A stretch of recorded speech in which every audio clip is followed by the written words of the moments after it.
Greetings of the day to everyone who is listening us at home. Today, for our segment, Indian Weighing Our People, we have Mr. Sridhar Theivannan, the CEO of EHP India, the CEO of Ravas India, and the CEO of Shri Narayani, associate, with us today. Okay. Mr. Sridhar, I mean, you have been in the industry for such a long time. So how did the journey begin for you in the industry? Lovely. Thank you very much, Tanmay and your organization for this interview. Now, when we had started, in the early 70s, naturally the world was quite different. It was the days of mechanical weighing scales. Being a core technology weighing man, I should only say, those are the days, where still people were using the eco-armed beam scales, Behringer type and Roberval type and so on. So that was the beginning, of even, in fact, at that time, from pounds, we had switched over to kilograms also. Mm-hmm. So that was the beginning, I would say from the metrology point of view. And, those were the days, naturally, there were no mobile phones, no televisions. And, it was the days when we were waiting for trunk calls and the travels were mostly by trains, So therefore, it was quite a different world, more peaceful world in those days' time. When say peaceful, I am talking about the noise created by the, Yes. Yeah. So, sir, it must, since it's a long journey, I'm sure it must have been a really exciting journey. So, what would you call as your most memorable experience as a professional? See, I would say, that were the days when, our electromechanical, weighing systems were being installed. Those were the days when I went to Germany also in 78 for doing my advanced German language course. Those were the days when HBM, they call it, HBM. Even today when you go to, in Pusa Road, you're having National Physical Laboratories, you have 100 tons capacity or 50 tons capacity deadweight calibrating machine. Mm-hmm. You see, when spring balances are calibrated in those days, they were using, more dynamic methods. It was a force measurement. It was not actual deadweight mechanism. So I saw the first deadweight, machine there in HBM, that is called HBM in Darmstadt in Germany. And that was the time also when we were talking to institutions like Indian Institute of Technology and ETDC and such agencies. So we were converting, the mechanical scales into electromechanical by introducing a simple force transducer or tension load cell or whatever, you call it as S-type load cell. So that was, my opinion, a great. Now I think we are focusing more on the weighing technology, So from that point of view, I'm trying to give my, impressions and experiences. So that I would say was a big, journey, first milestone on a long journey. That, Wow. From that particular, metamorphosis or that particular transformation from mechanical to electromechanical. So even weigh bridges, in Kandasari units, we had introduced one single load cell. So those were the days, you were having analog type or dial type, they were more sometimes hex spring, they call it Berkel mechanism with the ribbon, stainless steel ribbon. So whereas all those analogs were replaced with the digital. So you are also able to naturally get a printer also, your dot matrix or whatever printer. So it was I would say, a much more accurate weighing designs. Instead of 500 or 1000 divisions in a dial, they were also able to talk about 2000 divisions and so on, much more accurate, no parallax error, and visibility, you could transform the data also to a longer distances. So a great new world of digital was opened. Wow. Coming from analog to digital, it must have been like a very transformative journey for you personally as well. When you see, these industry changes happening in front of you. Wow, that's Exactly. great. So you say that you went to Germany. So how many other countries countries, let's say, were you able to travel while working? And which one was your favorite, sir? So naturally, I would say Germany and German-speaking countries, like Switzerland and Austria. But any day, I can say because of the natural beauty, the technology, wonders of technology. And of course, since I knew, Germany as a student, you see, when you are in a younger years, when you are in your 20s and when you are a student, You see, you are very, very fresh, relatively. And, as a student, I was able to even visit, your school or church or families. So that means you are exposed to the culture of a nation. You see, today, if somebody is coming to Delhi and he's just staying, Taj and he's going back, that is more different than, he is coming to a home, he is having the homemade rotis and, he goes into the gullies and bazaars and seeing a goshala, that everything is completely different. Yeah, Exactly. yeah. Exactly. So, sir, I mean, how did you decide that you wanted to go for? I mean, it's a little away from the topic, but how did you decide that you want to go for Germany, or Yeah. like, was it a necessity, or you just wanted to learn more about, and you were like, okay, Germany is the place that I should go.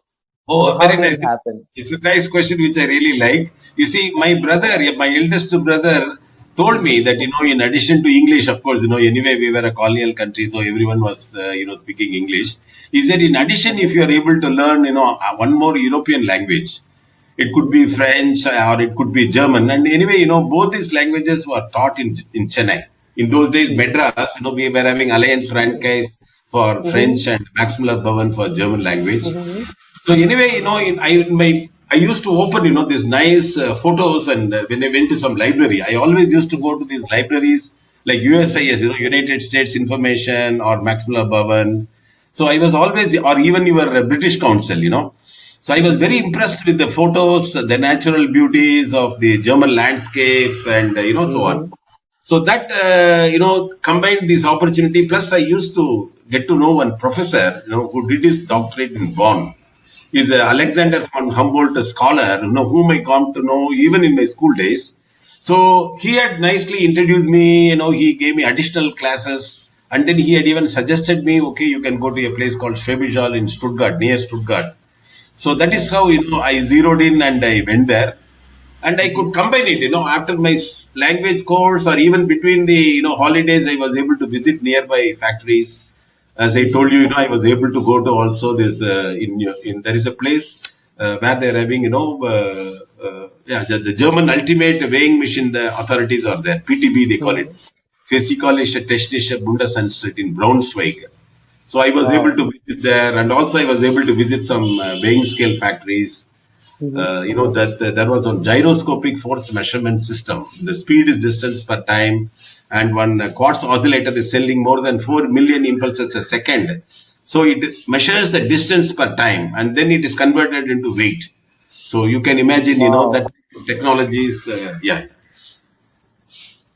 Wow. I mean, when you saw such great technology in front of your eyes, I'm sure it must have been like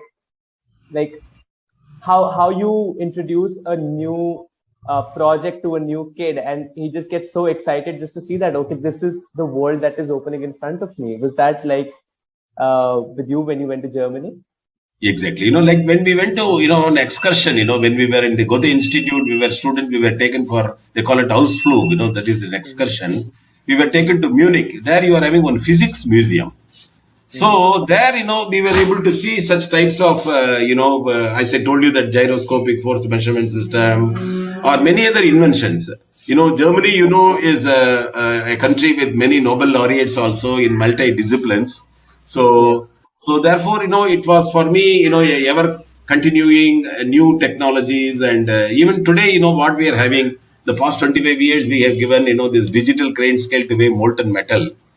Even for instance, near Delhi, Manesar and all, we have given to a few companies, like SPM Auto, Rico Auto, and so on. So even today, it is relevant. It is not that I was there in 78 or something like that. Even after 42 years, even today, we are giving to the who is who of the foundry industry. Like you take Kirloskar Brothers or Tata Group and so on. So therefore, the technology, we are continuously exposing ourselves to the new technology, including to the industry 4.0. They call it sometimes, artificial intelligence or machine learning and so on. Yeah. Wow. My goodness. So, sir, I mean, you have seen the industry grow from being an analog weighing industry to a digital weighing industry. But what else, as far as, let's say, people or companies are concerned, like when you entered into the market, or when other companies entered the market, how do you think the industry has grown in your perspective? In my opinion, definitely the costs have come down considerably. Okay, the Also, for instance, manufacturing cost. the manufacturing cost or the, because of the technology, for instance, in good old days, we were having, levers, you call it cast iron levers, self-contained, not self-contained weigh bridges. So today what they do, they just take some steel girders, they just place some load cells. In those days, a load cell would cost nearly about 25,000, 30,000 rupees per piece, but today, you are getting those load cells at even 5,000 rupees or 10,000 rupees. And so naturally, your length of the platform, I'm talking about weighbridge, it can be modular, it can be increased so quickly. Your increase of the capacity also can be made. So, and also today you are having telemetry, you are again having, cloud. For instance, you can even take those weighing data into cloud, you can take it in the iPhone. So today, the small scales, what we call, we were even having fan type scales, costing a couple of thousand rupees or 4,000. So today you are getting at half the price, even 1,000, 2,000 rupees, you are getting the digital. For instance, when you go to a vendor, a vegetable vendor, today in the bazaar, you can see electronic scales being used so easily. Yes. They're easily portable and so on. So therefore, I think definitely the technology, again, once again, like your mobile phones, this technology has really, taken the weighing machines, and also you are having new applications also, like health scales, or even, hospital bed, you are embedding some weighing scales. So you are getting, much more high accuracy scales also, with the new technologies. Yeah.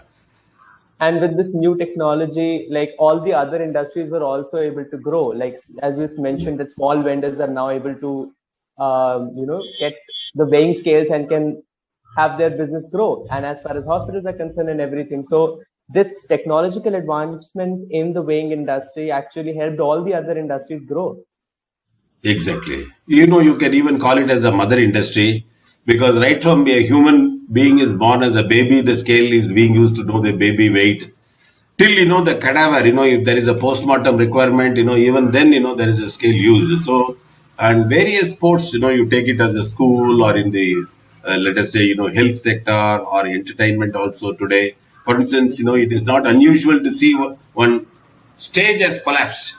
You might have seen, in political meetings, suddenly there is a stage collapsation, or there is going to be a mass entertainment. So even there today, it is possible to use some rope tension load cells and avoid overloading.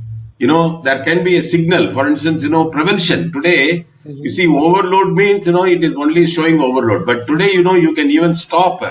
For instance, if there is going to be a mechanical handling device, if there is an overloading factor, then this relay can go and even freeze the scale. It can go to the top management before it becomes a safety issue and there is an accident.